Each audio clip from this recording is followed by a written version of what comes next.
Hello, my spooky friends. My name is Cassie, And I'm Caitlin. and welcome into I'd Survive.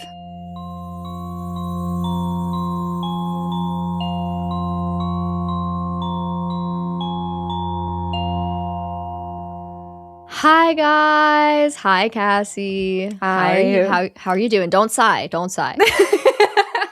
Don't sigh. Oh, we just had quite a long chat. Per usual. And it just is making me think about a million different things. Mm-hmm. And so I'm excited today to turn my brain off to all of that and be in whatever you have in store. I've never heard of Shook, so I am intrigued. Are you shook? I'm shook. I'm so quaking shook right now. Is that what people quaking? Okay, anyways. I'm so quaking shook right now. You guys wouldn't even believe it. So did you watch any horror movies this past week? Let me fill you in. Oh boy. So I finally watched American Psycho. Oh, yes. Okay. Yes, which I thought for the longest time that I'd seen. Mm-hmm. But I had this realization that no, I haven't seen that movie. I've only seen one movie from it that was shown to me in a film class. Wait, well, like one scene? Yeah. Oh. Yeah. It was like this film class. And I remember we were talking about like the importance of music in a movie. There's this one scene where like music is very prevalent. I think we just talked about the movie in general, but I don't freaking remember what that conversation was in my senior year of high school. Right. But the scene stuck out to me so much that I thought I had just watched the movie. And then I was like, wait, what happens in that movie? I can't think of anything. And I was like, oh, it's because I just haven't seen this. I have it literally logged as watched on Letterboxd, and I was like, I haven't watched that. That's so crazy. So, yeah, I watched it, and it was interesting. I had no idea that it was, like, female-led, director, producer. Like, it's, made by women. I didn't know that either. Yeah, I was surprised by that. It's a really cool character study movie, and my personal, like, theories, I think, spun a little bit into conspiracy theories, like, mode at the end, which I don't know how people will respond to that, because I looked it up like after watching the movie. I was like, is this what everyone else is thinking? You know, I googled it, and no, not really. Hey, we get a new perspective. Yes, but hopefully I'm sure my YouTube comments will tell me, you know, what's actually going on in the movie. But I kind of like my theories better already. I've not even heard any other ones, but I just like was so red string being like, oh my God, this meant this and this meant this and this meant this. Okay, well, maybe you're right and everyone else is wrong. I finally cracked the code. No one's been understand. Yeah. Other movie that I watched was this Korean movie called A Tale of Two Sisters from like 2008 or something. It was based off of a recommendation, and I was just like, okay, let's see what this is about. Sure. I'd never heard of it myself, but it was really interesting. It was really cool. Genre-wise, I would call it like a paranormal psychological horror. Oh my God, that's perfect. So yeah, a lot of twists and turns happened in that movie that I was not expecting. I'd never seen anything like it before, and I thought it was pretty well done. So I would recommend. Ooh, okay. I will be noting that because those are like two of my absolute favorite genres. So it's a bit of a mindfuck movie. So like you have to like be ready to like turn your brain on for that one. I do love that. Well, I watched a lot of horror movies this past week. I cannot wait to hear about it. We thought this was going to be a short episode. We didn't take into account what this intro would be because I need you to talk to me about these movies. I will do my best to keep this concise. Guys, what essentially ended up happening this past week was I thought I knew what movie I was doing for this episode, and I watched it and I was like, ooh, no. I then watched 4 more movies before I was able to find a film for this week. Hence why I finished my script this morning, because I watched a solid 10 hours of movies this past week. Mm-hmm. The one that we were going to do this week is a movie called Y2K. Right. And Happy New Year. True. Happy New Year, friends. Yeah. I actually don't even know when this episode's coming out at this point. Like, I'm so what day lost. is it? Who knows? I apparently am like not in the majority on this, but I hated Y2K with a fiery, burning passion. I didn't finish it, guys. I don't know what happens in the last half hour of the movie. It is just like, it's that comedy aspect that I just don't vibe with. Yeah. And it's It's tech horror, if you didn't know. It has a pretty crazy cast in terms of, I don't actually know their names, but the guy who plays Bill in it, like young Bill. Oh. The girl who played Snow White recently in the live action. No, is yes, in it. Rachel Zegler. She's Yes. a queen. West Side Story, Snow White. Yes. You know, other ones. Sure, the other things that she's in. And then, Mason Gooding is also in it from Hard Eyes. So yeah, it's like there's like good people in it, but like the comedy aspect of it. Can I just tell you one part? Yeah. They end up in like a porta potty, and then the porta potty rolls down a hill, and then they get covered in poop. And according to Letterboxd, they're just covered in poop for the rest of the movie. And I'm like, oh my, that's gross. Yeah, and I'm like, I'm good. I'm all set. I will say I'm not like a fart poop joke girl. You know what I mean? No, same. I would be curious to get your thoughts on it if you ever watch it. Oh, I will be watching it. Yes. I'm going to try to watch it by the end of the year. Yeah. I let me know how it ends, because I don't know. I will. So, and I'll probably let everyone else know too, because who cares?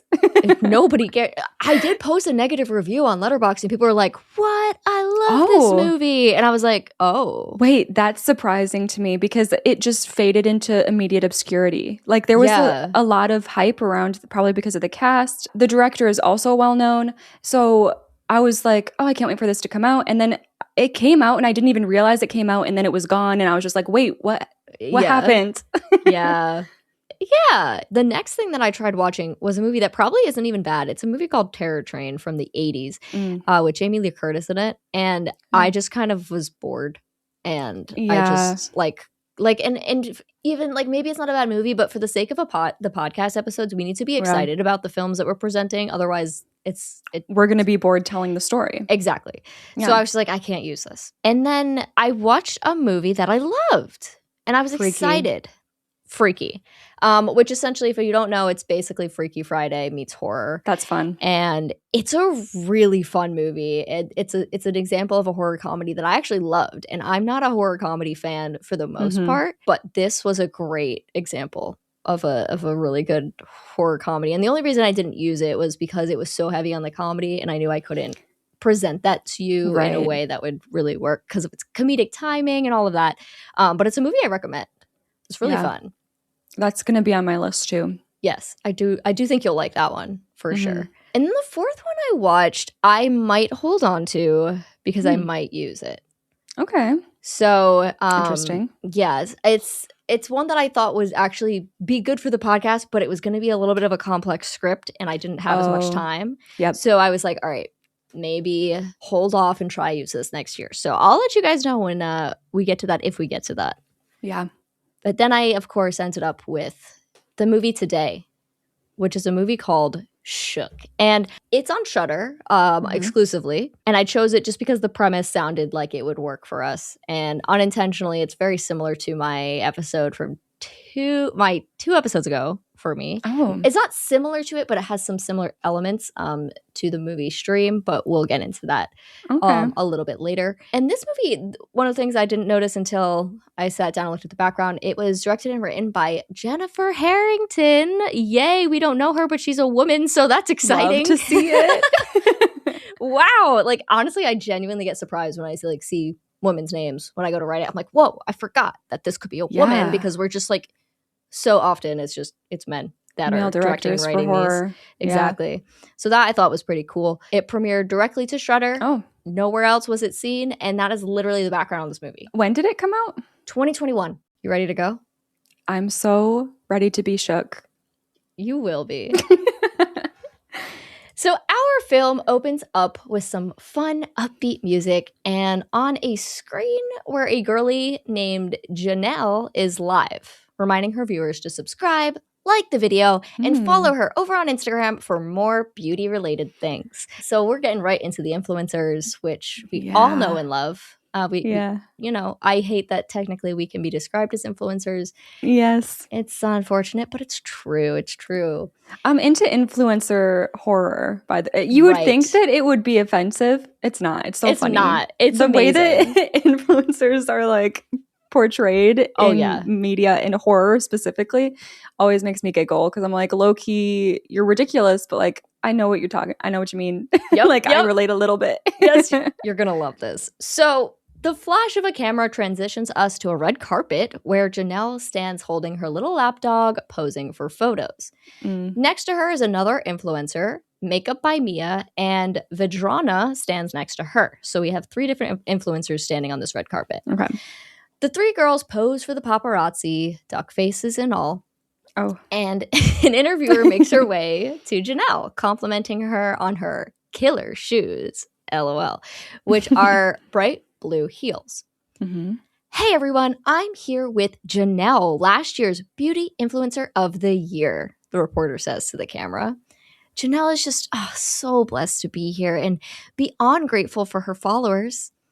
Next to her, Mia is streaming live from her cell phone to her followers. Hey guys, I'm here for the super exclusive invite-only red carpet for Sakani Cosmetics. It's at this moment that we are presented with a wide shot of this super exclusive invite-only event, and it's a singular square backdrop in a parking lot featuring only these 3 girls and a group of fake paparazzi, which I think is interesting. Like, because I never thought about it, but I'm sure this is a very common thing in Hollywood. Oh, yeah. Like fake red carpet events. Yeah, I assume like more than not that just everything is fake. It's like sad because like it's the way that I think of Hollywood is probably less fake than I picture it because I am so like expect the worst. I don't believe anything at this point. You know what? You're probably not wrong because like I've talked about like I used to work in audience management for like shows like The Masked Singer and America's Got Talent, and like sitting there and watching the way that they record all the reactions separate from the show themselves. They'll be like everyone with their birthdays in January through like July or whatever, you're going to clap and shake your head yes. Everybody with birthdays in the latter half of the year, we want you to shake your head no. And like that's what they do. So curated, everything. Exactly. Suddenly, Janelle screams because her dog peed on her. Oh. Yeah. I mean, I don't know. It seems a little strange. Yeah, is he okay? Yeah, like that doesn't seem like something a dog would do. So she like messily like excuses herself, running in heels. She clearly doesn't know how to walk in at all. She goes on down the alley and makes her way into a pretty desolate building's bathroom. Oh. She puts her dog down on the ground, takes off her shoes. Ew, by the way, bare feet in a public bathroom. No. Disgusting. And she tries to deal with this pee that's on her pink dress. Mm-hmm. She like wets a paper towel and just like rubs the spot. Sure. Okay. That's gonna do it. You do you, girl. Yeah. Behind her, her dog starts growling into a stall. Oh. And like she clocks it, but she brushes it off. She's like, okay, whatever. She then uses the hand dryer to dry her dress, but it's like at a weird angle. So she just goes ahead and takes off her dress. Oh, just okay. To dry it that way. And she has like one of those like, I don't even know what they're called. It's not even a slip, maybe Spanx. I don't know. Like she's got like a nude colored situation going on underneath. Still kind of wild that she's doing this in a public bathroom, but you know. The dog starts barking, and when Janelle turns to look, she sees a little treat come sliding out from under the stall's door. Ew. And of course, the dog eats it. Yeah. Actually, that is exactly what Janelle said. She goes, ew, don't. As she makes her way over to her dog, the dog is snatched under the stall. No. Hey, give me my dog, she yells into the stall. I'm about to fuck this person up. 100%. You mess with my dog? I'm gonna get you. I knew this would be interesting to talk to you about. Yeah. Because I know how you are with dogs. Yeah. So the stall door bursts open and knocks into Janelle, throwing her to the ground. She like drags herself backward along the floor, clearly afraid of whoever is approaching her, but we don't see them. Mm-hmm. She goes to reach for her shoe, but the assailant grabs it first, immediately stabbing the heel up through the bottom of her jaw. Blood splatters across the bathroom, and Janelle is left laying on the floor, her blood pooling around her head, the heel stabbed through her jaw and coming out of her mouth. Okay, that's nice. So what happened to the dog? Right, that's an important question. We don't know right now. So back on the red carpet, Mia does a dramatic head turn in like slow-mo for the cameras as the title card pops up to a remix of Girls Just Want to Have Fun. Okay. The opening credits roll over an overhead shot of what appears to be a wealthy LA neighborhood. A news reporter's voice plays, telling us that the Southland dog killer has struck again. But this time the pooch got away. Oh. The owner not so lucky. Oh, whoa. That's weird. Yeah. Wait, how do they know it's this? What? Okay, maybe I should just let you tell the story. But how do they how do they know it's the dog killer if they didn't kill a dog, they killed a human? What if it's just a different human killer? That's a great question. You know? That is a really good question, Cassie. Okay. Mia goes live on her account. I'm shook, she says. She oh God. Yeah. That's really, oh my God. I can't believe that's actually why this movie is called. I mean, I'm sure it has like double meanings and stuff, but I can't believe they did that. Okay. No, I know. I was like, oh, okay. This is where we are today. Yeah. So she tells her audience that she won't be joining the live stream with her friends tomorrow, given the recent events. Instead, she's going to go to her sister Nicole's house to babysit her dog, Chico. I just really feel like it's necessary to be selfless during this time, she says. Of course. We're going to meet Mia's friends now via video messages. First up, we have Jade. She insists that Mia doesn't need to babysit the dog. Even though there's a psycho dog killer around, who cares? She needs to come to the live stream because she has the most followers and there's going to be tequila. So Jade needs to die. Okay. I can't wait. Yeah. You're going to love these people. Yeah. So next up we have Santi. So what you're telling me is that you love a dog more than me, your smoking hot boyfriend? Yeah. Not cool. No one's going to watch if you're not there. You know you have the most followers. Oh my God. Lastly, we have Lainey. Mia, I can buy Nicole a new dog. You've got to come. Although I'm going to freak out. I know you are.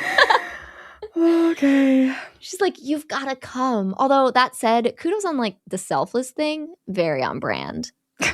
Well, Mia ignores her friends anyway and goes over to Nicole's to hang out with Chico. In what appears to be her old bedroom, Mia plops on her bed and goes to turn on the light.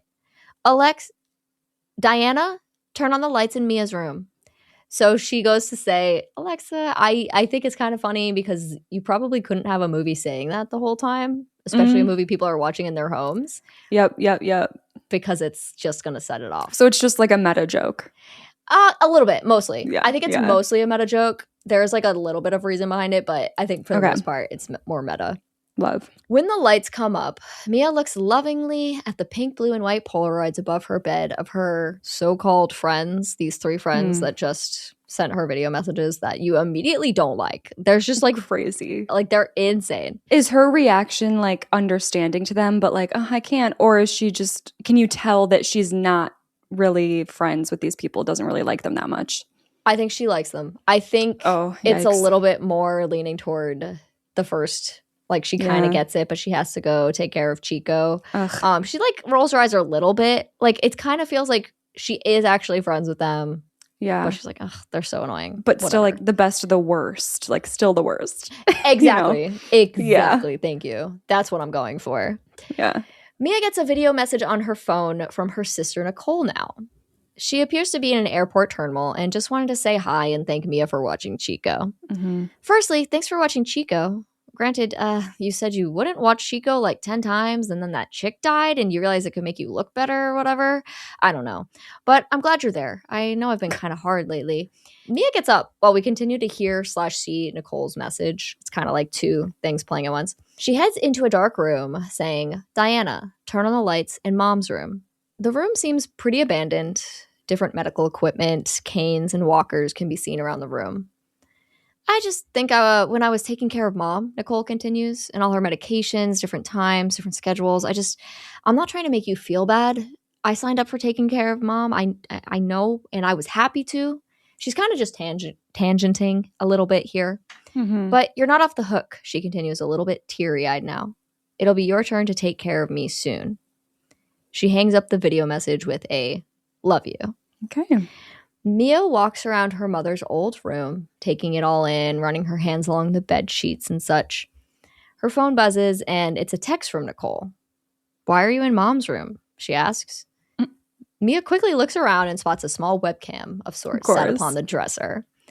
She flips off the camera before Nicole explains that she had the camera in there so she keep an eye on Mom, and it sends her texts when there's movement. So, a little while later, Mia sits on her laptop with Chico taking a nap by her side. She's looking through Nicole's Instagram, taking note of the posts Nicole made about their mother both while she was alive and after she passed.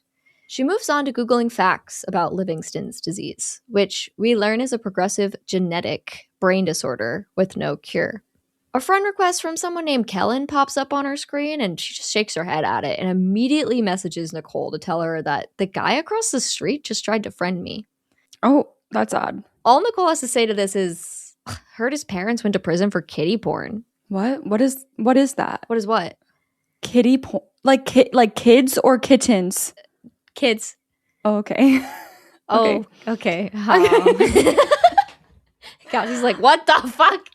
I mean, still what the fuck, but... Yeah, my mind immediately went to literal, like, kittens, like kitty. Oh. I mean... Now I'm thinking of Sully. Okay, can we move on? Whoa. All right. Yeah, let's continue. You know, no, okay. Stop. Okay. She moves over to whatever social media platform exists in this universe. It's like very simple, fake social media platform. And she sees that Jade is live with Santi and her name is spelled Lani, but it's Lainey, and it upsets me. I want to say Lonnie. Yeah, that's not how I wrote it down at all. No. Jade is live with Santi and Lainey playing a drinking game. Now, one fun thing that this movie does, and I'm not going to explain it every time just because it would get repetitive, but they project a lot of the digital media onto the wall and like on the screen as if it's like in the air, like the words are in the air. I like that. Exactly. Yeah. It's very cool. And like one thing they do here is we get like this head-on shot of Mia sitting on the couch with her laptop in front of her, and the live stream is projected on the wall behind her. Cool. It's very cool. They do a lot of this kind of stuff. Just know that that's happening quite a lot. So Mia sits watching this live stream, and Santi and Lainey are sitting a little too close for comfort. Jade even makes a joke about how they're touching knees. Oh, no. Mia looks upset but gets distracted when another friend request comes in from Kellen again. She immediately calls out to Diana to lock all the doors and turn on the lights in the living room. Are you freaked out by anything right now? No. No. Right? Yeah, no. This is all chill. This is all chill. Exactly. But she asked Diana to lock all the doors and turn on all the lights. So I guess she's spooked. Okay. So back on the live stream, Santi and Lainey are being very giggly together. A version of them appears silhouetted in the room with Mia, making out. And it's giving that one scene in Harry Potter. Oh my God. I know. I hate that scene. Same. Everyone hates that scene. Yeah. And this is another thing that happens a lot throughout the movie that I don't bring up every time, where like versions of people show up next to her, like speaking to her, even though it's text messages, like they come up in a physical form to like say the lines instead does it work? Text. It does. It does work. It's just like really hard for me to put it in the script, so I mostly left it out. But just know like that's another thing that they do that I think is very fun. Huh, yeah. So Mia shuts down the live stream and the room goes quiet. Jade texts her, begging her to come by, but of course Mia's like, I have to watch Chico. Nicole's going to San Fran for a clinical trial in relation to Livingston's disease. What does Jade respond with here? Oh, sucks for Nicole and your mom. At least you don't have it. Okay. Thank you. Thank you, Jade. Okay. I just am trying to think about whether these people like this actually exist. Right. They're so over the top insane, like in that way. So it is hard to like, you just have to kind of accept that they're going to say horrible things throughout this movie. Yeah. So anyway, Mia looks to the floor and she notices that Chico is no longer napping on the floor next to her. Oh, Chico? God. Oh, my She calls out, come here, buddy. Silence. So she gets up to look for him, turning on the lights via Diana as she moves through the house. Chico doesn't seem to be responding to his name anywhere. Mia's stressing because like she had one job, and we know that there is a dog killer on the loose. Apparently, yes. A dog killer that we've never seen kill a dog, only humans. Well, she grabs her laptop and she Googles information on the dog killer. And we see graphic images that I'm not going to explain to you. Oh, no. Yeah. Okay. So there have been a lot of dogs killed in the area recently. Yeah. She continues to search the house when a phone call comes in from an unknown number.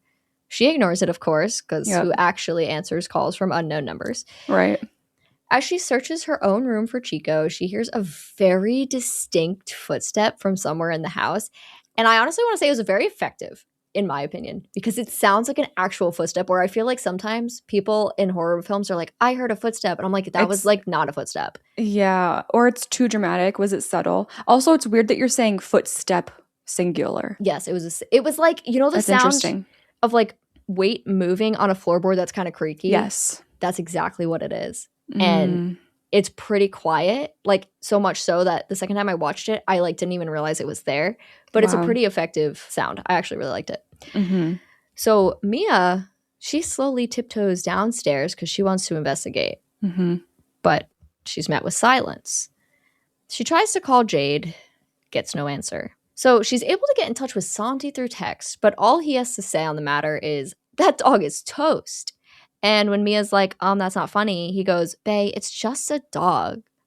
What? I'm so confused by these people because it's like, we're not even playing up the influencer personality. They're just horrible. That's what I expect. They're just like, why do you think that I just can't? I want everyone to die. I wrote, so in case you haven't picked up on it yet, her friends suck. Really? Do they? Mia picks up Chico's bag of dog food now, and she's like walking around the house, shaking the bag, calling his name. And she gets yet another call from an unknown number. This time she picks up. Who is this? She asks. Oh, sorry, this is Kellen. A man on the other end answers. I live across the street. Mia's like, oh, well, how'd you get my number? But Kellen defends this by saying that he got it from her sister for emergencies. Anyway, he's calling because he can't seem to find his dog Rascal and was wondering if Mia saw anything. She says she hasn't, and she opts not to tell Kellen about the fact that Chico is also missing at the moment. A little chit-chat between the two ensues where we learn that Mia isn't around much anymore because she's been at school. Kellen then asks, how's Jade? Mia's confused. I can't believe she got that tattoo, he continues. You know they call it a tramp stamp, right? Mia's like, whoa, what? How do you know about that?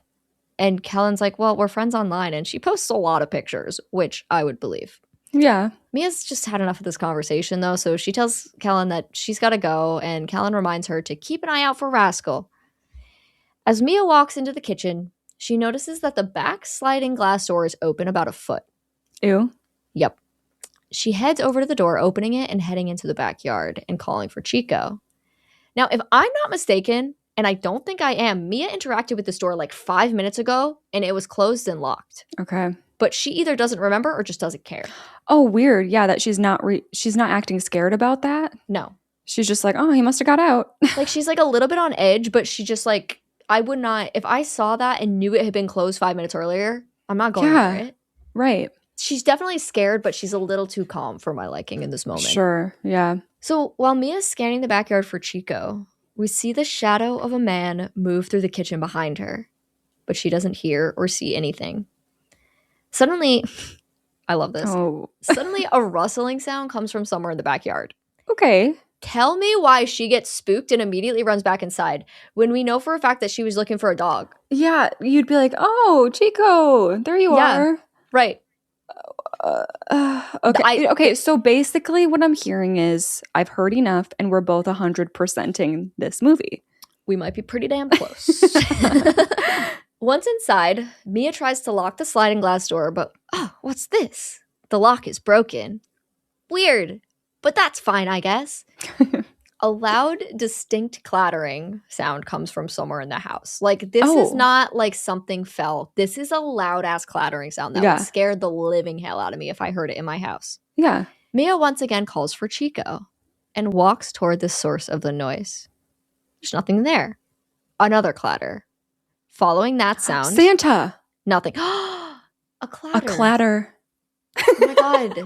No, wait, the subtitle literally said clatter. I didn't even put this together. Oh my god. I've actually never heard that phrase outside of the Santa story. Right? What is that? The Night Before Christmas. Yes. Yeah. I can't even think of the line, but you're so right. It's definitely in that.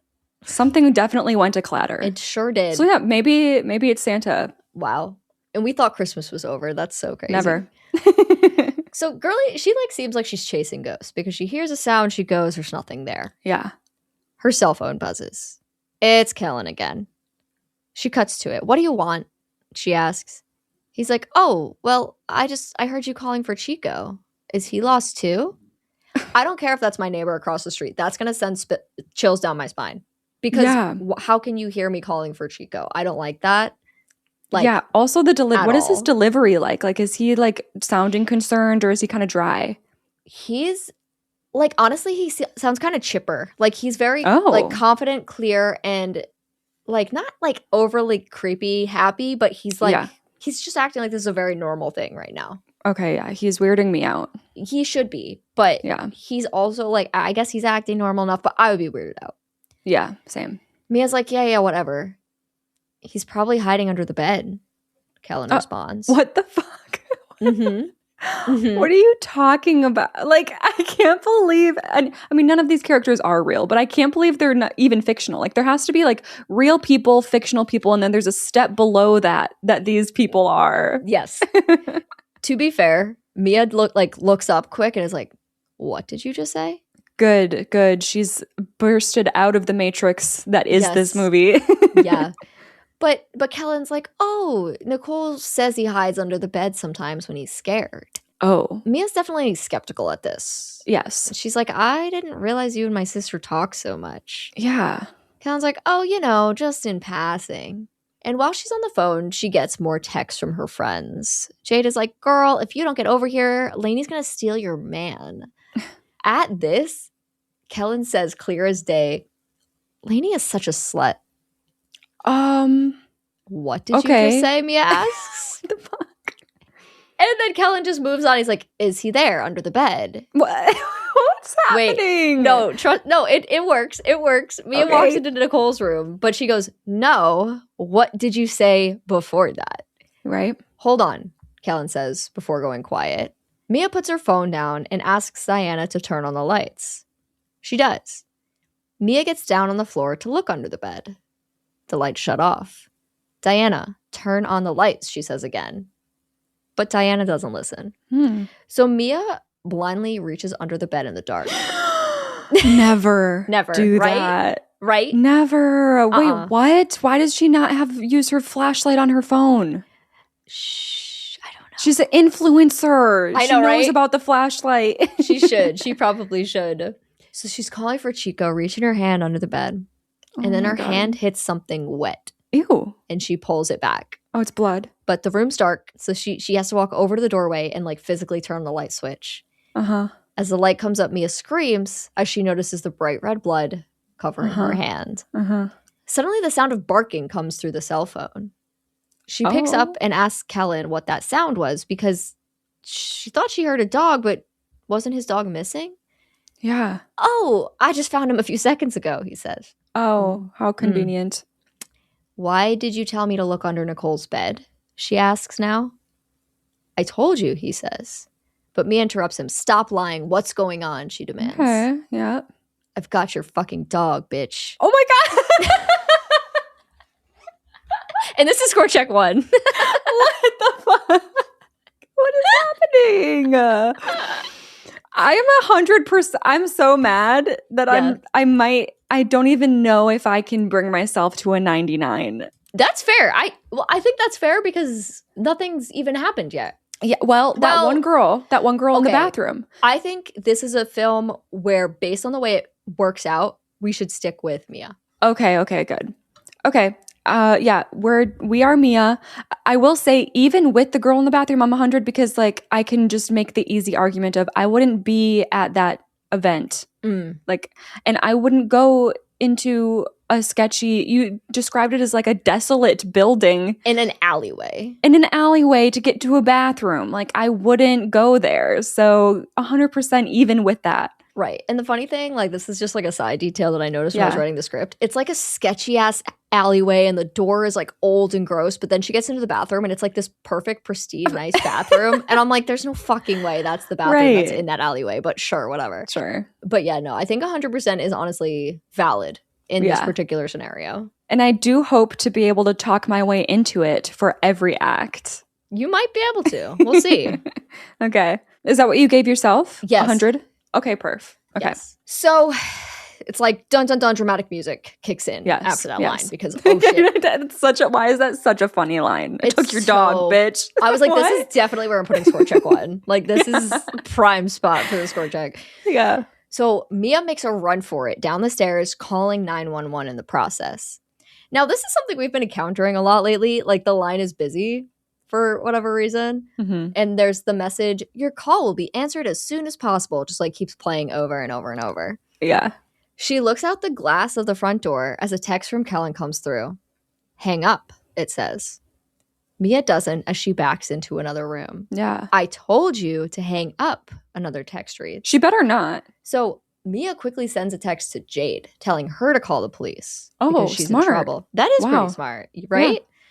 Kellen texts again. If you don't hang up, your friends will die. Okay, I don't like them that much anyway. Right? Right? The 911 operator does finally pick up, but Mia doesn't respond as more texts come in from Kellen.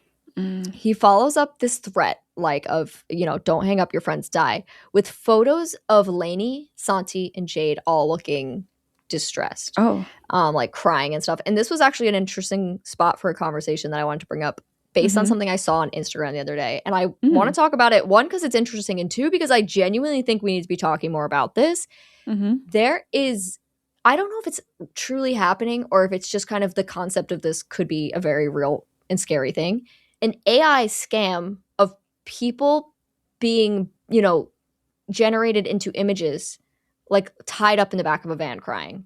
What the hell? Sending that to loved ones, asking for ransom money. Whoa, I've not seen this. I saw a post about this, and I don't know if it's happened, but I was like, holy shit, that could happen. Yeah, easy. Because it would look, especially to maybe an older person, it's going to look legitimate. Yeah. And I was like, whoa, that's horrifying. So, I don't expect this is going to happen to anybody, but make sure you text people and, get in touch with them if you think you see them in a freaking kidnapping situation, because nowadays you just don't know. You can't make an assumption off of what feels like evidence. Like you need to actually hear from the person. Right. That's crazy.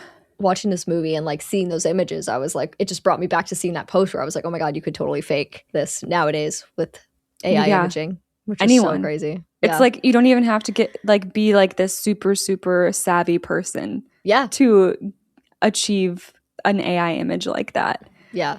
I thought that was insane. Kellen texts her and says, just say you made a mistake. So that's what she says to the 911 operator before she hangs up. Would you do that? No. I don't care. I feel like, here's the thing. I was thinking about this. We don't care about these friends, but she does, right? Yeah. So this makes it difficult. Because from our perspective, we don't give a shit if they die. Mm-hmm. But from her perspective, these are her best friends. So it's like, what do we do here? Do we imagine these are our best friends? I feel like we almost have to. Yeah. I wish that there was an easier 911 messaging system. Right. But yeah, I would probably text my mom, text someone who's not in the, someone trusted who's not in the image, and give them the info and the address and the name. Right. This comes kind of back to what we talked about in P2, where she was on the phone with her family and he was like, oh yeah, hang up. That's different because you're risking your own life, not the life of others, which I feel better about. True. But I would want to call that bluff. Because it's if I give them your information right now, what are you going to do about it? You're screwed. Are you going to kill all these people and keep racking up your prison sentence?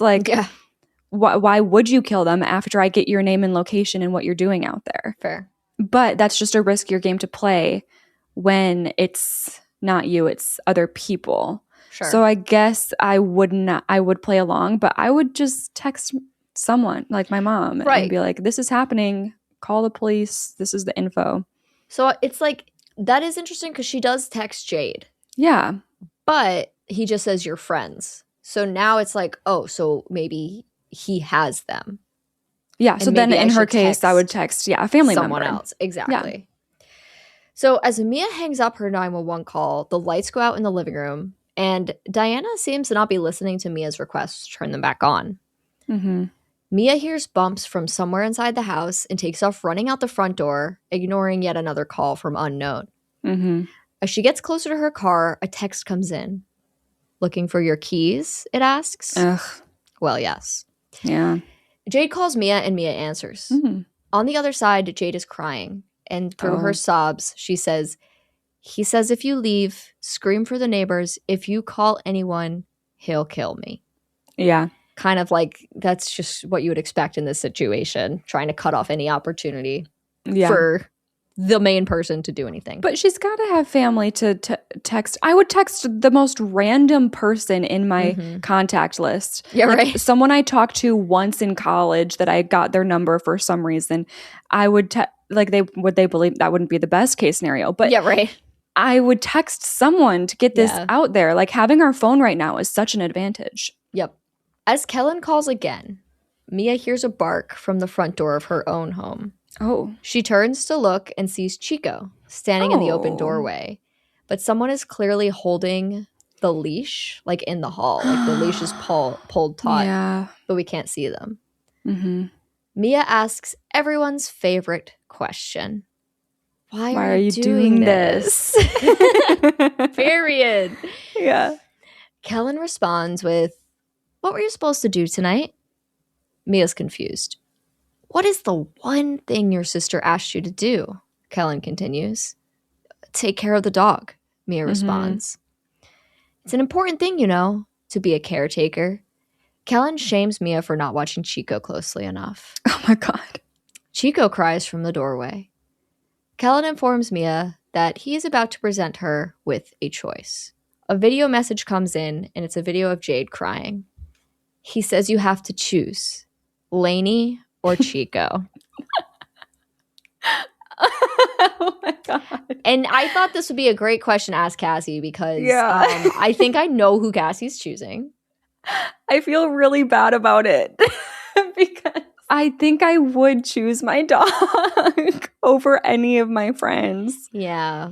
Because I would hope that my friends can somehow defend themselves. Like the defense ratio, like a dog is just so helpless. Yeah.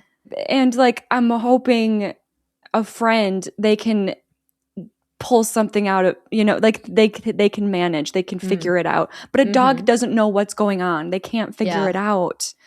Right. Oh, that's awful though. Right. I actually don't know 100% either. That's such a complicated thing that I don't know if I could choose, like genuinely. I might get them both killed because I might just not be able to make that decision. Right. So Lainey screams from somewhere on Jade's side of the phone. This is crazy, Mia says. Can't argue with that, Kellen responds smugly. But he urges her to choose. Your sick sister's dog or the girl trying to sleep with your boyfriend, he posits. Oh. So clearly Kellen has an opinion on the matter. Yeah. Oh. What was that? That was my yogurt. Oh, but not again. Did you not just spill yogurt on your carpet the other day? Literally like yesterday. Caitlin needs a new, Caitlin for Christmas needs a new rug. Yeah, clearly. Jesus. We'll worry about that later. So Mia pleads with Kellen, but her time is up.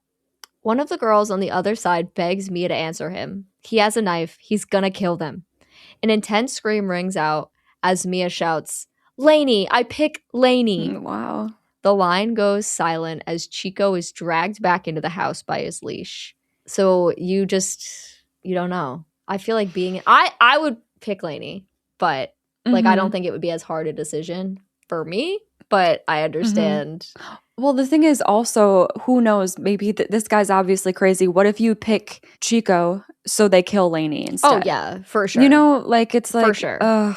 Playing this game, there's just no way to secure anyone's safety. Oh, absolutely not. In reality, yeah. You're so right. So Mia stays sobbing on the sidewalk. All right, back inside, Kellen says. The sooner you go inside, the sooner this will all be over. Mia is just at a loss, so she just stays where she is, sat on the pavement. Oh, I see. You're scared. Seems like you need some extra encouragement, Kellen taunts before sending another video Mia's way.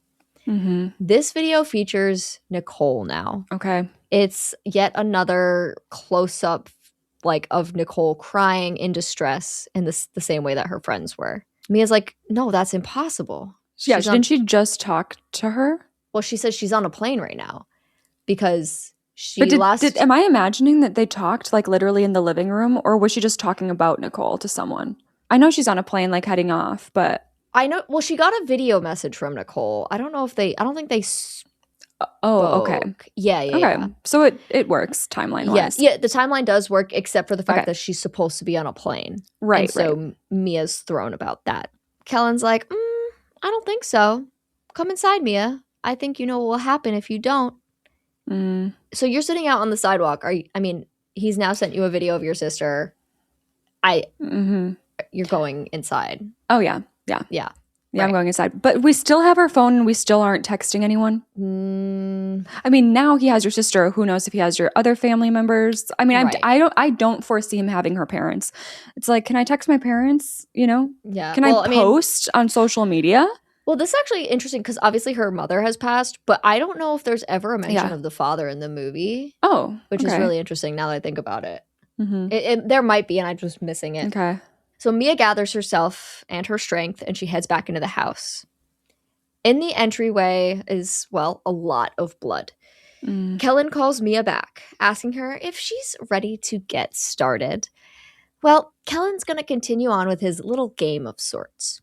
We both know you have a big choice coming up, but what if there was a way for you to not have to make that choice at all? Yes, she responds softly. That's what I thought. So what is Kellen's offer? Well, all she has to do is answer 3 questions. It's giving a little bit of scream right now. Okay. If she gets all 3 right, the whole thing ends. If she gets them wrong, she has to choose between Nicole and Santi, so her boyfriend and her sister. Oh, easy choice. Bye, boyfriend. So sorry to my boyfriend. Yeah. Okay, that's awkward. We'll talk about that later. Bye. So, of course, she takes this offer because she knows she has to choose either way. All right, here we go. Question 1. I'm so ready. When administering CPR, maintaining proper rhythm is crucial. What song is recommended for keeping the correct tempo? Staying Alive. I'm glad you know that, but she doesn't. I also knew that. I'm pretty sure everyone fucking knows this, but she doesn't know the answer to this, right? Oh, but she has 60 seconds to give him an answer. Okay. She tries to open the internet on her phone, but now the cell service isn't working, which don't ask me how that makes sense when he's on the phone with her, but right. Her cell service isn't working. Okay. Just let that one go. Yeah. So she heads over to her laptop. The Wi-Fi still works, so yay for that. As she begins to type in her Google search, she receives a video of Santi tied to a chair, plastic over his head, accompanied by a text that says, CPR may be useful. Santi begs for Mia to help him. She gets back to speed Googling, but she's struggling. I don't see a song, she screams. Here you are cheating and complaining about it, Kellen says. Tisk, tisk. With 7 seconds left on the clock, Mia finds the answer, screaming, Staying Alive by the Bee Gees. Okay. Ding, ding, ding, Kellen says. Get that girl a toaster. He heads straight into the next question, though. But this time, she's not allowed to cheat. Oh. So question 2. At what temperature is someone considered to have a fever? Oh, I thought it was 99.1. Okay. But I don't know for sure. I had no idea, I'll be honest, what the answer to this one was. Mia once again reaches for the laptop, but Kellen's like, no cheating, can't use the internet. Uh-oh, this is it. He sends her a video of Jade, her arm being held over an open flame as she screams in pain. It's getting hot in here, Kellen texts. Mia stands there before she appears to have a light bulb moment, and she runs out of the room. She goes into her mother's room and starts rifling through her pill bottles and other forms of medication. She comes across a drawer full of papers, and they look like those little sheets that come with medicines that are folded 20 times. Yep. And she starts skimming them really quickly. With 3 seconds left on the clock, she finds the answer. 100.4, she yells. Wow. I don't think I would think to do that. I think I would be too panicked. Like, my brain would not go there. Even if I thought to do that, I feel like my eyes wouldn't be reading what's on the page. Mm-hmm. Like, I wouldn't be able to focus and find that answer, even if I thought to try to find the answer. Right. Like, I think of even like playing games or like doing a speed quiz, my brain shuts off. Now, imagine somebody's life is like on the line. I'm probably going to be useless. Right. No, catch me playing Detroit Become Human, and I don't even see the choices on the screen. Yep. I'm just like, where am I? Yep. I don't know. Fair. So that's correct. And it's time for the third and final question. Mm-hmm. Question number 3. What were your mother's last words? Oh. Mia takes a beat, taking in the question she was just asked. How would you know what my mother's last words were? She asks. I killed your mom, bitch. I wish that was the next line. That would be amazing. Kellen doesn't reply. He just starts counting down. Oh. The next video message comes through now. It's Lainey this time. Kellen has her tongue pulled from her mouth with one hand, holding a knife over the center of her tongue with the other. Yeah. The accompanying text reads, I wonder what Lainey's last words would be. Why are you asking about my mother? Mm-hmm. I liked your mom, Kellen replies. Mia says that she doesn't recall her ever speaking about Kellen. Mm-hmm. Well, she didn't speak much of you either, he responds. Oh, okay. Oops. Go to hell, Mia says scornfully. But Kellen's going to keep it up. She probably forgot you even existed. I mean, how often did you come by to visit when she was getting sick? Oof. And I don't mean how often you promised to visit, because that's obviously a much different answer. Mia demands to know, who told you what my mother's last words were? Mm-hmm. How do you know I wasn't there? Mm-hmm. Kellen asks. Mia's like, no, Nicole would have told me if you were there. Did she tell you what your mother's last words were? No. Why weren't you there, Mia? Mia has tears in her eyes. I had school, she cries.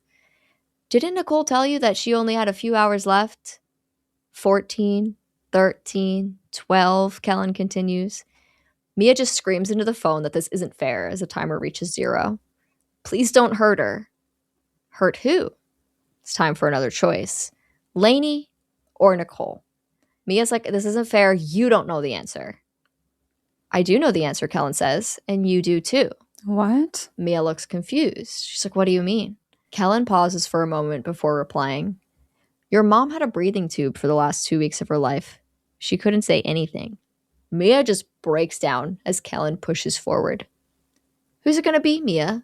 You have 1 minute. Is he trying to say that it was a trick question because she didn't say anything? Yes. But she did. Technically 2 weeks before that, she would have. Right. Like, there are technically everyone has last words. Right. I so think, I call technicality. Right. Exactly. I think technically this is wrong, but he doesn't actually care about the answer. It's more about the point. So it's now it's like, obviously there's no way to win this game. Right. You know? Right. That's his whole point all along. So yeah. But I had the same thought. I was like, well, technically she would have said something. Like, same mindset. So for Mia, it's going to be either her sister Nicole versus Lonnie. Is that right?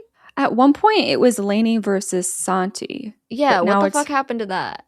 Yeah, because then I was like, oh, I'd obviously choose my sister over my boyfriend. Yeah, and I think that was the initial choice, but now somehow it's switched back to Lonnie. Oh. Don't ask me how. Okay. So as Kellen counts down, Mia receives a video now of Lainey, blood covering the lower half of her jaw, like her face. It seems like Kellen already cut her tongue, regardless of who she picks. Right. Okay. She also looks again at the video of Nicole crying. Mia tries to plead with Kellen. What do you want? Please stop this. I can't choose. As Kellen reaches the final 3 seconds of his countdown, Mia sends herself into full panic mode. I don't know, she screams. Nicole's sick. Lainey, I pick Lainey. Wow. Crazy, right?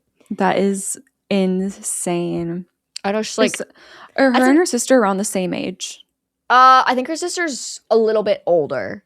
Okay, wow. Probably like a good 5 years older or so. Yeah. The phone call just ends, and Mia falls to her knees sobbing, burying her face into her mother's bed. Her phone buzzes again and she reaches for it, just completely defeated at this point. But when she looks at the screen, she kind of perks up for a second because she's getting a video call from Lainey now. She immediately picks it up. Dude, you just got your sister killed, laughs Lainey on the other end. Wait, what? Mm-hmm. I thought that was gonna be him talking, and then you go laughs Lainey, huh? Laughs Lainey on the other end. What? I don't understand, Mia says. Lainey keeps laughing. I know, she says. Mia is beyond angry and needs to know right now what's going on. It's okay. Everyone's okay, Lainey says. It was all fake. We were just fucking with you. I'm in your attic right now. Lainey taps her foot on the floor and Mia can hear it from where she stands. Where is Nicole? Mia asks. Lainey's like, oh, I don't know. Probably in San Fran by now. Mia doesn't understand. Yeah. Lainey explains that the videos of Nicole were from after her mom's funeral. LOL, tee-hee. What? She had videos of her just crying at the funeral. I feel like, okay, I would recognize the space and the outfit, so you wouldn't, and stuff. You wouldn't because it was so close up and it was against a white wall. Oh, okay. They just got to zoom in. To be fair, I think they actually do pull this off well, but we'll get more into that in a little bit. This is crazy. Are they streaming this or something? Well. Oh my God. Because that wasn't Kellen. That was a voice changer app. By the way, this is absolutely a man's voice. This is not a modified voice. This is just a man. You never could have known that it was a voice changer. You know what I mean? Okay. It was also a fake phone number. It was such a hilarious prank, really. It's just a prank, Han. I don't know if anybody's going to get that reference, but we'll move on. So Lainey invites Santi and Jade into the video call now. They're in the house that's for sale next door, but have been jumping back and forth between the balconies because they're close enough together to mess with her. Oh, and the live stream, they pre-recorded all of that last night, the live stream that she had been watching earlier. And Lainey's so proud of their work. She's so proud of this. And Mia's like, okay, why? You have a lot of followers, Lainey says. And Mia's like, what? Well, Lainey live streamed the whole thing. Mia looks to Santi and Jade like, why would you go along with this? And the two of them actually do seem a bit regretful, but Lainey's very much controlling this conversation. Okay. Mia is understandably pissed, so she hangs up on them. Yeah. She sits on the floor and tries to compose herself, taking multiple deep breaths. As she heads back downstairs, she gets a text from Jade saying that they're coming over, and of course Mia just ignores it. She goes over to her laptop and scrolls through Lainey's posts from the night.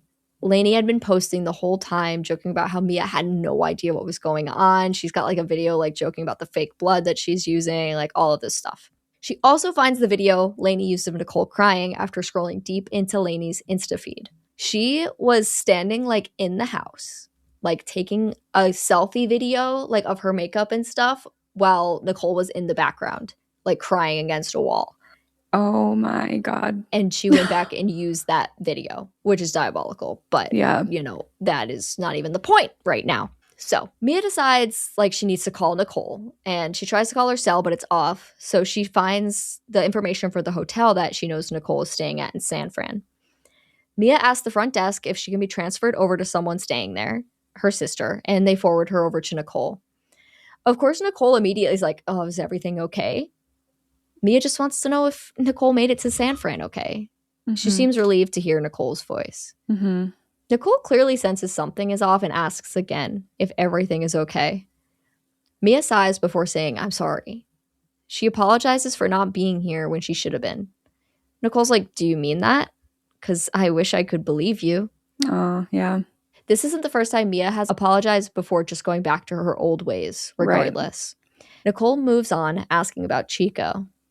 He's fine, Mia says, suddenly realizing that she actually hasn't seen Chico since the prank. She starts walking through the house looking for him. When Nicole asks what Chico's doing, Mia tells her that he's sleeping on the couch with her right now.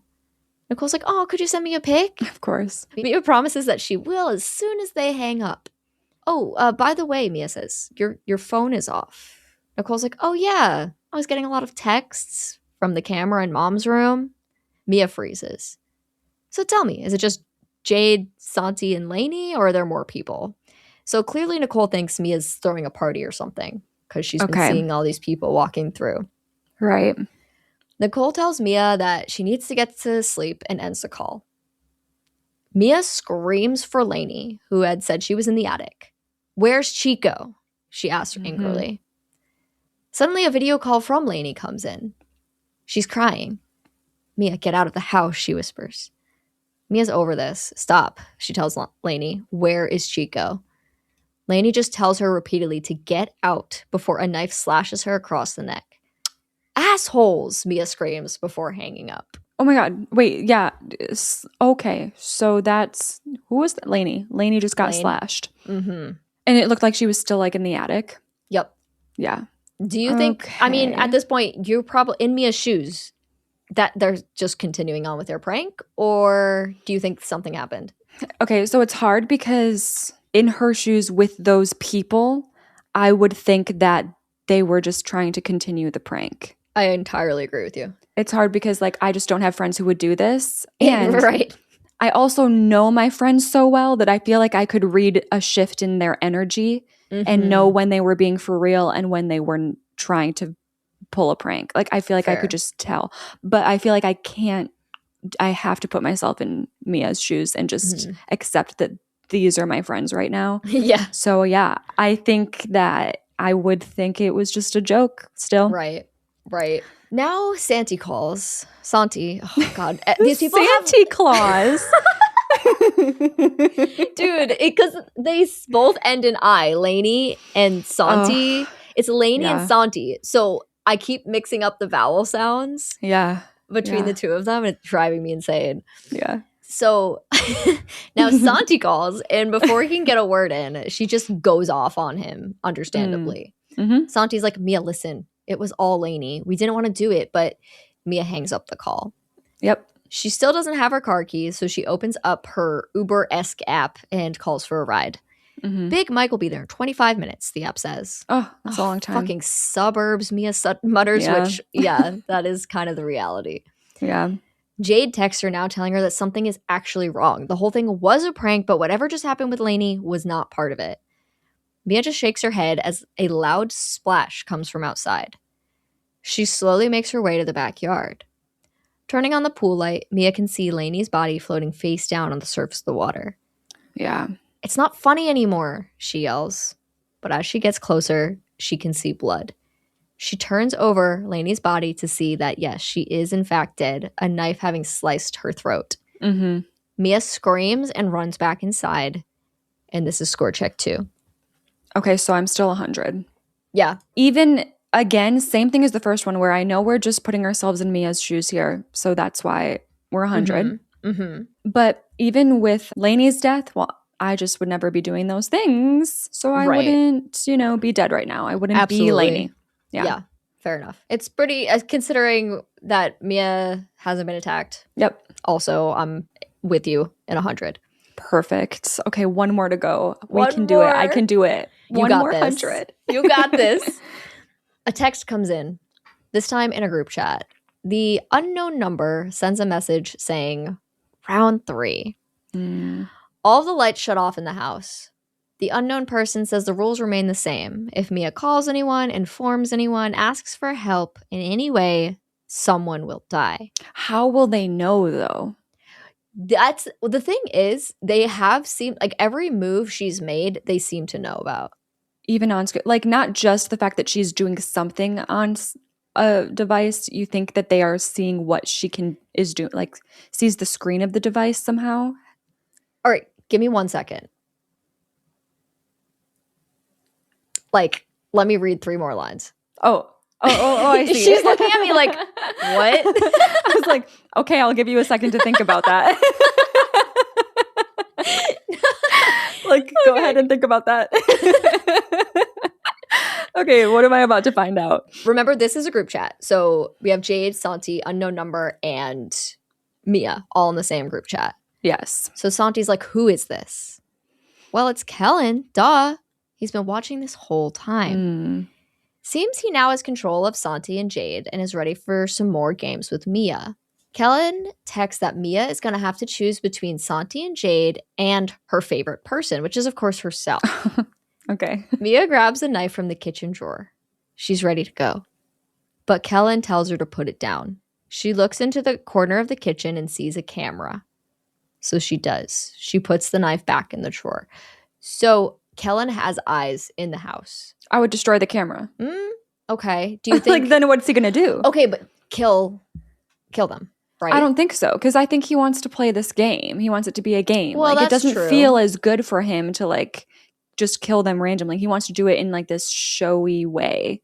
That's true. I don't know. I think I would be scared that I would get my friends killed because of how strict he's been about don't contact anyone, don't do this, don't do that. I think I would just be too scared because I don't know what he knows. And that's fair. Like, if that's your route, I don't know. I would be too scared. If like my sister, the way I'm like so ride or die, by the way, for my sisters here in this episode is because they're like I'm thinking of my like literal 16-year-old sister. Sure. Like, she's a child. And so I think I would be more nervous if it was like a child or even like a dog, like someone who is like not an adult who can fight their own fight. Sure. To some better capacity. If I knew that they had my sister, I would be more inclined to not ruin their game and piss them off.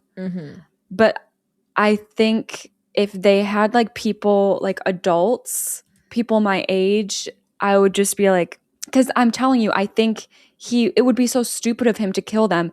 I could destroy the camera, contact the police, and is he gonna risk killing them when the police are on their way? And I know what you've done, and it's been on camera. I don't know. I just think I think it's likely he wouldn't kill them if I did that, and I might risk it if it was like adult people who can fight their own fight, and hopefully I can get help to you guys now. Help is on the way. Okay. So that's an interesting little plot point for yourself to consider from here on out. Yeah. So Kellen tells Mia to go into the living room. Creeping into the living room, Mia finds a small chest. Opening it reveals that it contains 10 identical syringes. Kellen texts, "Inject yourself with all of them or Santi dies." No. I think that's when I would destroy the camera. Like, if I was considering it and I wasn't sure, when I'm given that, because I'm just going to completely be of no help to them, or they're going to die. Like, they're going to die. I think I would destroy the camera and just call the cops and stop letting him play this game. Okay. So you're opting out of the game here and now. Interesting. The way I looked at it, I honestly, for whatever reason, I like just was like, there's definitely nothing harmful in those syringes. Like, that's just the way that I looked at it.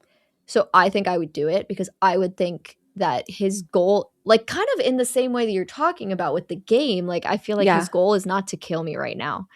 Okay. And so I feel like I would. I don't know that that's the right choice, obviously, like in general, but they are filled with something, though. There is definitely liquid in them. Yeah. Okay. Mia asks him, like, what's in them? But Kellen tells her that she's going to have to find that out for herself. She quickly texts Santi to see, like, if she can get in touch with him. And Santi tells her that he's in her bedroom right now, but he can hear somebody. A loud thud comes from upstairs, and it continues, sounds like a bit of a struggle.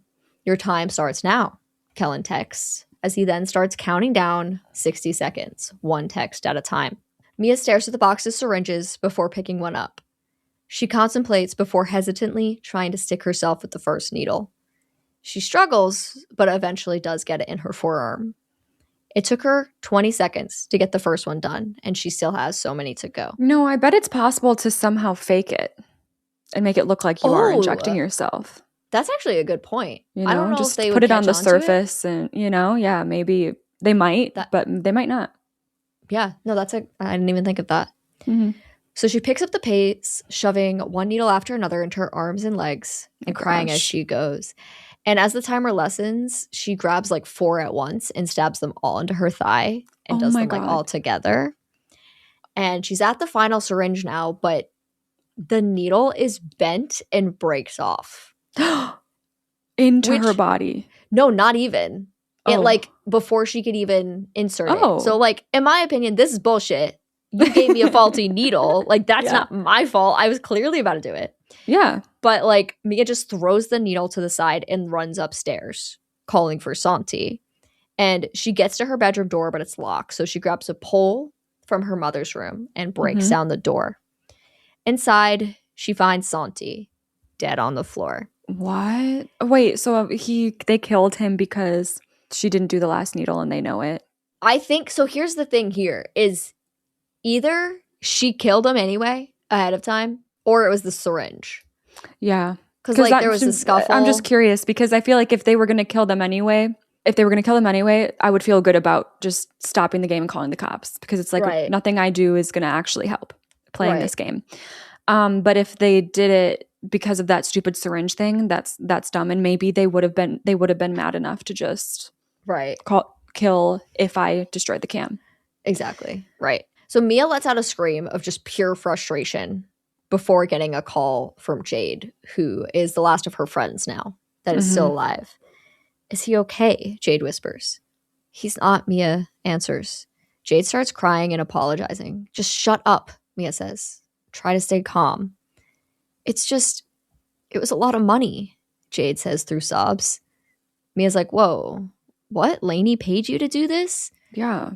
Jade emphasizes that it really was a lot of money and she and Santi had planned to split it with Mia after.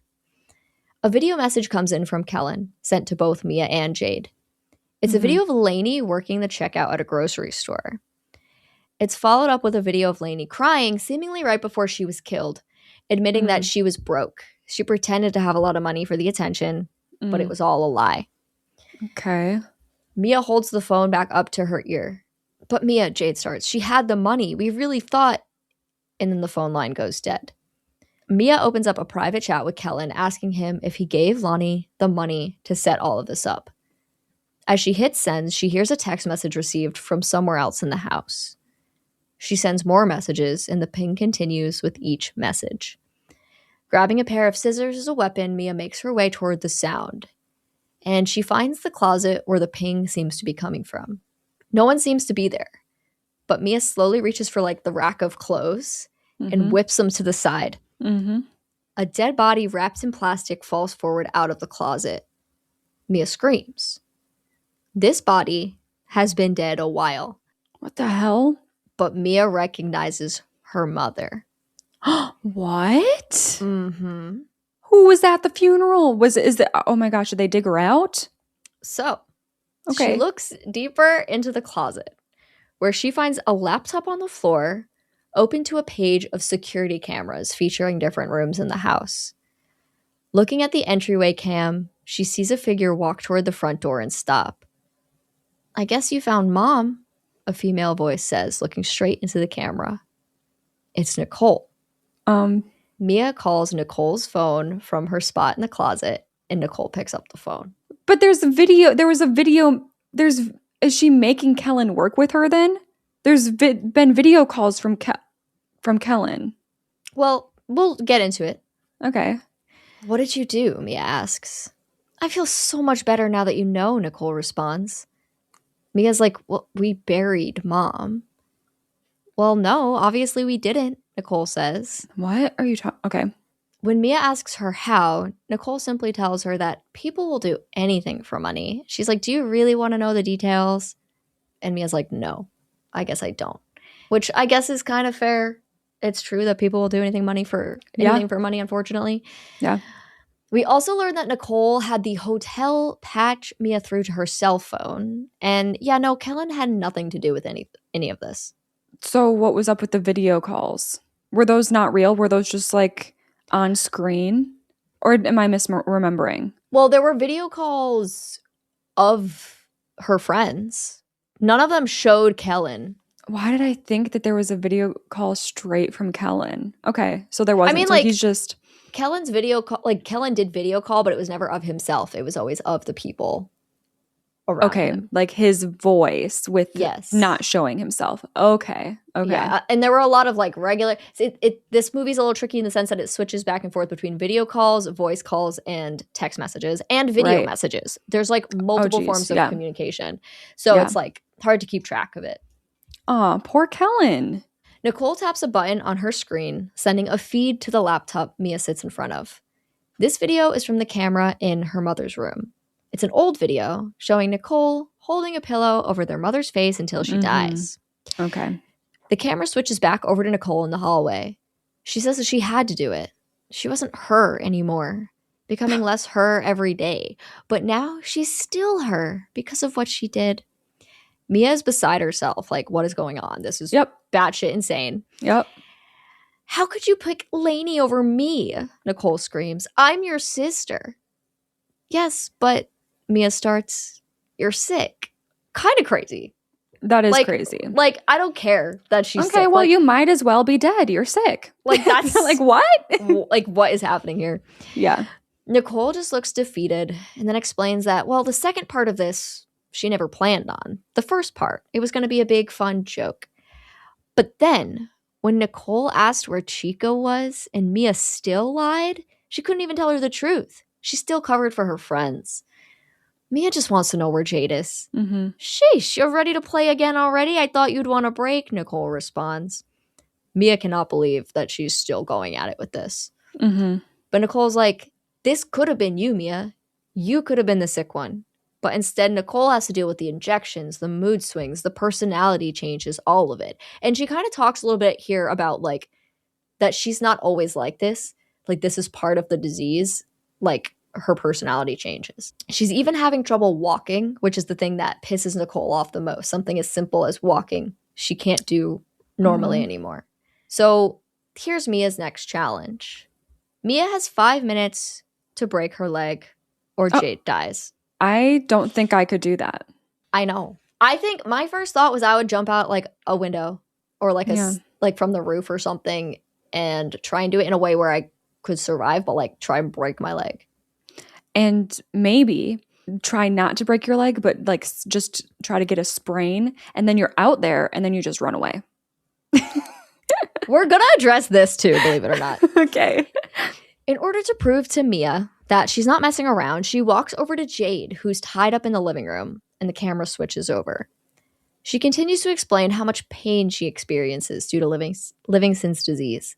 Sometimes it feels like sharp shooting pains all over your body, like little knives. She digs the knife into Jade's leg a few times to show she means business, and then starts counting down. Mia's 5 minutes has begun. So Mia runs through the house trying to figure out how she's going to break her leg. She starts just like hitting it on things, but like that's not going to do it. No. So she goes over to like the balcony area above the stairs. And you know how there's like the banisters? Yeah. Like she puts her leg up in between one of them and like goes to raise the bat above her head. But just before she brings it down, her phone buzzes. It's her driver, Big Mike. Oh, hey. He's outside. That's great timing. Right? I feel like that genuinely feels like a 25-minute span that they took there in the movie. Yeah, right? Like it makes sense. Yeah. Oh my God, that's so funny. Nicole's like, who's that? Why is there a car outside? Did you call someone? And Mia insists that she didn't. And she actually rapidly like messages the driver to leave. She's like, please get out of here. I canceled. Like, I'm sorry. Mia's headspace throughout all of this is truly that if she contacts anyone, they're going to die. Like her friends are going to die. So she just has him get out of there. Now, I think risking it in this instance, why wouldn't you? Like, call 911, somebody's trying to kill me. Like, send that to your driver. I feel like also we've gathered by this point that the game doesn't really matter. She's just going to kill when and she wants to. So it's like you might as well try to make a break for it at this point. Playing the game isn't going to help you. Exactly. Well, Mia picks the bat back up and slams it down on her leg. And it clearly hurt, but she can't tell if it's broken. So Nicole tells her that if she can't tell that it's broken, then it's not broken enough. Oh my God. So Mia absolutely goes to town. That's whacking crazy. herself in the leg repeatedly. I couldn't. No, it's crazy. The amount of force she's like applying over and over is actually insane. I didn't even watch this part the first time because I was like, I can't. It's not as bad as it sounds. Like I was listening and I thought it was going to be worse. But yeah, she just repeatedly whacks herself in the leg. Wild. Until we hear a crack. And we do get one nasty shot of her leg bent at a weird angle, like near the ankle. I did it, she screams. And then Nicole responds with, I said legs, not leg, which no, she didn't. That's a lie. She's so annoying. This is why you should have made a run for it. Like, why are we still playing this game? She's showed us time and time again. This is like, there's no integrity in the game. Exactly. It pissed me off that she says this because like, she never said legs. She said leg every time. But now that's the deal. She has to break both legs. Oh so God. Mia just like throws herself over the balcony from the second floor into the entryway. And she is in pain and she lays on the floor crying. Nicole slowly walks up to Mia now. That was quite a jump, but looks like you still only got one. Nicole steps on Mia's leg, causing her excruciating pain. Mm-hmm. You really love your friends, Nicole says sadly. Mia just asks if Jade is okay, but Nicole ignores her. I can't believe you broke your leg for Jade, which is honestly too bad because, yeah, Jade is dead. Yeah. Exactly. I'm not surprised. Exactly. Oh my God. Okay. Yeah. So Nicole takes a seat on the floor next to Mia and tells her that she's honestly surprised. I didn't think you could be this selfless, she says. If only you would have done it for me. Nicole lays next to Mia now and goes, do you know how many dogs I had to kill? Okay, I would literally, that just crossed my mind because I'm crossing names off and I see Chico on the list. Right. And I'm like, okay, are we going to return to the dog killer thing? What? Right. Why is she a dog killer? There's a lot. Okay, we have a lot to talk about. Yeah. I'll just say this now. This is actually one of the complaints most people, like, people mostly hate this movie. Yeah. I think it's bad, but it's fun. No, yeah, it's entertainingly bad. Exactly. But people are like, the dog killer aspect of it shouldn't have been a part because, like, then no matter, like, even though Nicole has, like, some genuine, like, concerning issues with Mia that are legitimate, the fact that she killed dogs, like, you can't feel bad for her. No. Because what was she, why was she doing that? Literally why? Does she say why? Well, I think it all comes back to the fact that she wanted to set up this prank, and for whatever reason, she felt that it had to be elaborate enough. Like where she killed all these dogs, and then that's why she needed a babysitter for Chico. Like it all right. Like is very, very convoluted. Yes, yeah. And it all also, like, we don't even get into this, so I can talk about this now. But it's like, well, she killed Janelle at the beginning of the movie, yeah, to somehow guilt Mia into saying yes to the dog sitting job. Like, that's kind of the way I read it, but obviously it's the most convoluted, everything had to be perfect situation. Like, you don't need to be doing all that. Right. It's insane. So Mia looks disgusted in regards to the dog thing, because aren't we all? I really thought you were going to pick me in the end, Nicole says, but you didn't. And if you didn't pick me now, you're not going to pick me later. Nicole goes off on Mia about her inability to handle complicated feelings. Everything about her is fake. It's curated for the internet. And Mia tries to defend herself, but Nicole is dead set on her own truth. But I did it. I did all of your tests, Mia cries. But for them, Nicole cedes. She pulls out a gun. She's like, okay, I'll shoot you. I shoot myself, and we can all be done with this. A bark comes from outside, followed by a knock on the front door. Oh my God, is it Kellen? Nicole threatens Mia, saying, if you move or say anything, I'll kill whoever this is. She gets up and answers the front door. It's the real Kellen! Yes! Oh my God. I want him to please be the hero. Right? He found Chico wandering around in his yard, and he wanted to bring him home. Aww. Nicole thanks him for helping to keep Chico safe, but as she goes to close the door, Chico lets out a little bark from on the floor. When Kellen looks on the floor, he sees the puddle of blood in the entranceway from earlier, and he's, thrown off. Yep. Nicole's like, oh, that's not what it looks like. Tee-hee, I spilled red paint. Whoopsies. Okay. And a split screen. It goes like split screen here, and we can see both like Nicole talking to Kellen and also Mia scooping up Chico and like quietly limping out of the entryway. Nicole's like, okay, thanks, bye. But before she can close the door, Kellen is like, so how's your sister? And this, in split screen, Mia sees Jade's dead body, so she knows for a fact that she's dead. But Nicole is like, what? Why are you asking about Mia? Kellen says he was just curious because he saw her come by earlier and thought he could say hi. He's never had the chance to meet her before. Nicole's like, oh, sorry, she actually left already. No, she didn't, Kellen says. Her car is still here. Yep. Oh, right. Yeah, no, she wasn't feeling well, so she got a ride. Nicole defends herself. Kellen stays standing on the doorstep as the two of them kind of just stare at each other in silence for a second. Ah, for fuck's sake, Nicole says. She whips out the gun and shoots Kellen dead right where he stands. No. Oh, poor Kellen. I know. Kellen is just dragged through the mud in this whole movie. That's the most tragic part of the movie is Kellen. It's so sad. So as Nicole slams the door shut and turns back into the house, all the lights go out. She calls out for Mia, but gets no reply. Her phone starts to buzz. It's a call now from an unknown number. Oh, yes. She picks it up. This isn't funny, Mia, she says. Who says this is Mia? Says the same male voice from earlier. Yep. Nicole's impressed. She's like, oh, you found the voice changer app. Good job. But Nicole continues, this is stupid. Your leg is broken. You're not getting away. We'll see, Mia says. A notification beeps on Nicole's phone. Oh, guess who just went live? It's Makeup by Mia. She stands in the kitchen holding Chico. Hi, guys. So my sister just killed my friends, and I think she wants to kill me next. But first, I think I'll kill her dog. What?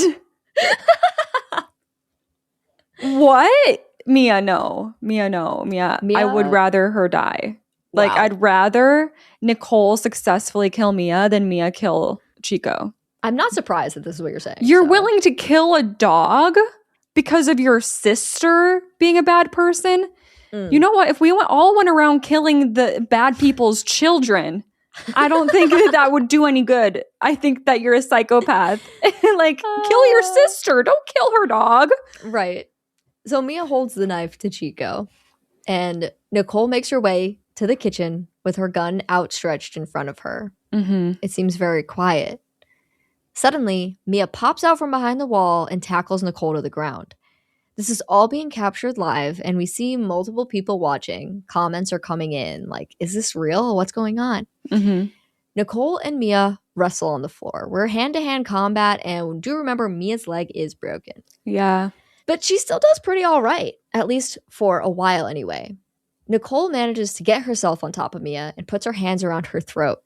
Mia's struggling, but she's able to send like a knee into Nicole's body, and somehow, I don't know, this like knocks her out. Oh, okay. It does. She falls down and like she's motionless. So Mia gets up and calls for Chico. He comes running from another room. She was never going to kill him. Okay. Yeah. Okay, that's fine. I mean, it's still crazy. Yeah. To put on, just specifically to put on the internet, because like, how are you going to explain that? Exactly. But I guess that's smart to like lure her sister. Okay, that's fine. So Mia grabs some keys by the front door and the dog and heads outside. She makes it to the end of the walkway before collapsing. Dropping Chico, he takes off running. Oh my God, imagine he just gets hit by a bus and then the movie ends. Oh my God, don't even say that. A voice comes from off screen. You Mia?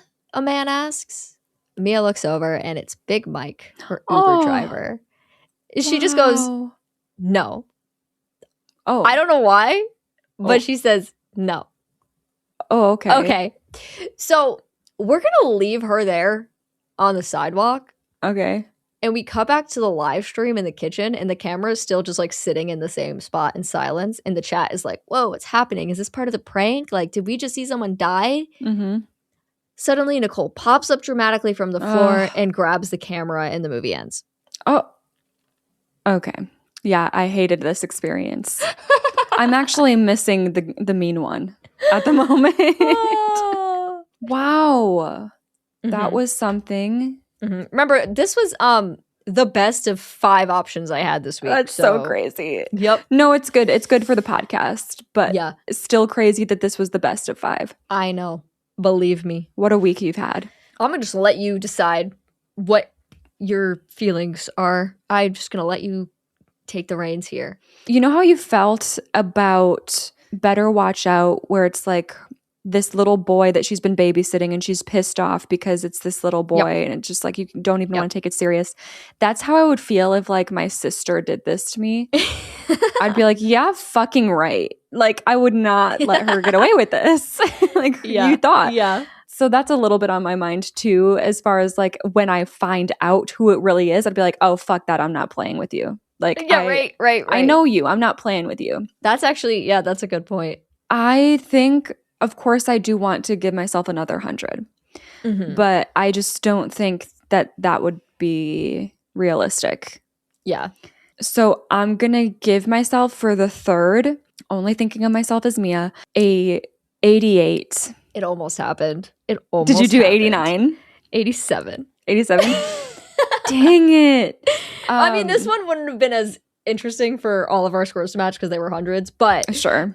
We were very, very close. Oh my gosh, imagine. Yeah, because we were both hundreds for the first. That would have been like a full like sweep. Yeah. Oh, that's so close. Yeah. 88 because it's like, I really just don't want to believe that I couldn't get out of the situation. Right. With my fuck ass sister trying to do all this shit. Like, I would be like, absolutely not. I'm putting this to an end. I'm calling the cops. I don't care about your game. Like, you're so stupid. What are you doing?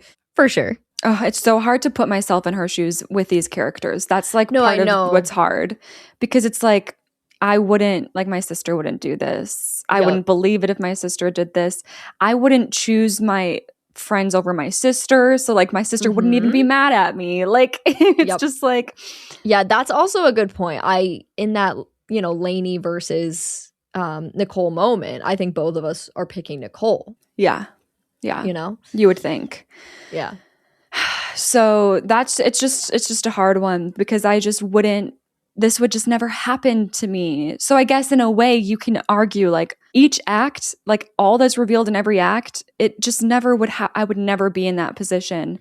Right. As myself or with the people I surround myself with. For sure. So you could argue 100, I think, for the third, but like, it's just too much of a cop-out. Right. No, I felt the same way. And you have to force yourself to be this person with these people, and that's where I'm doing the 88. Yep. Really, for me, it's like a little bit of leeway in that, like, your leg is broken at the end, and like I'm imagining we're in that hand-to-hand combat moment, and just like there's a lot of room for error in the third act in particular, like because obviously her sister's insane and you just don't know what she's gonna do. Right. Like it's still risky. I think as Mia, I think I could 100% survive. Okay. But as Mia, I couldn't 100% save everyone else. And that's where like for sure it gets tricky because you're going to be a good person and try to save someone, but then that's where you overlook like your personal way to get out is because you're trying to help others. But like, honestly, if you look at it, if you want to just fuck everyone else, you could get out of this so easy. Yeah, it's just a wonky one. But I thought what was cool about this one, I thought for the podcast is like there are a lot of literal choices that have to be made. Which I love. Of like, it's what fun. Would you do in this particular? Are you going to inject yourself with the needles? Which I guess, by the way, were fakes because nothing ever comes of that. But yeah, like who are you going to, like genuinely in a moment where you have to choose between two loved ones, like who are you going to choose? Like, I don't think anyone ever knows that unless they're put in that situation, obviously. Yeah. But I thought, I don't know, it was an interesting conversation to have. Yeah. So for me, my overall score for the episode is a 93.5, which means it's a 94. Okay. Wait, is that weighted or just weighted? Straight weighted. Okay, so mine comes out to a weighted 94.